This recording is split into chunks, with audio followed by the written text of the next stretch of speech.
Praise the lord. ప్రియ ఆత్మీయ విశ్వాసులారా, ఈ దినము దేవుడు మన కొరకు ఏర్పాటు చేసిన నేటి వాగ్దానము, అనేకులమైన మనము క్రీస్తులో ఒక్క శరీరముగా ఉండి ఒకరికొకరము ప్రత్యేకముగా అవయవములమై ఉన్నాము. రోమీలకు రాసిన పత్రిక 12వ అధ్యాయము 5వ వచనము.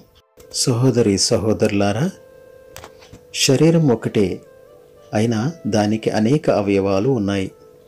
ఆ ఒకే శరీరానికి అనేక అవయవాలున్నా అనేకమైనవన్నీ ఒకే శరీరం. క్రీస్తు కూడా అలాగే ఉన్నాడు.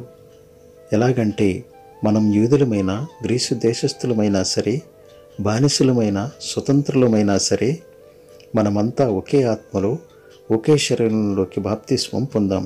మనకందరికీ ఒకే ఆత్మలో పానం చేయడానికి అనుగ్రహించబడింది. అనుగ్రహింపబడిన ఈ వాగ్దానము నిమిత్తము ప్రార్థన చేసుకుందాం.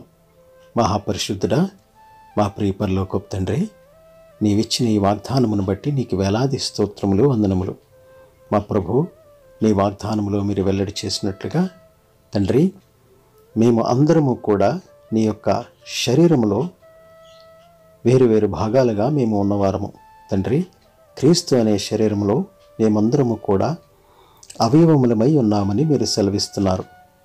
తండ్రి, మేము ఒకరికొకరు వేరు ప్రాంతాలు, వేరు దేశాలు, వేరు భాషలు కలిగిన వారమై ఉన్నప్పటికీ మేమందరము కూడా నీ యొక్క ఆత్మీయ సన్నిధిలో ఏక శరీరమై ఉన్నాము.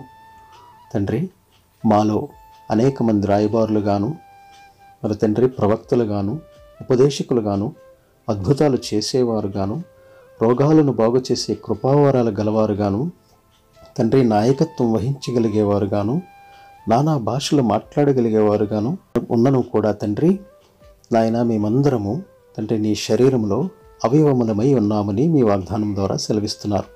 మా ప్రభు, మేమందరము కూడా నీ ఆత్మీయ జీవితంలో తండ్రి నీతి కలిగి మంచిని చేసేవారముగాను, తండ్రి నీ శరీరాన్ని మేము ఏ విధముగాను పాడు చేసేవారముగా కాకుండా తండ్రి మేము ఆరోగ్యకరమైన జీవితాన్ని జీవించగలిగేటట్లు నీ ఆత్మీయ సన్నిధిలో మమ్మల్ని నిలవబెట్టండి.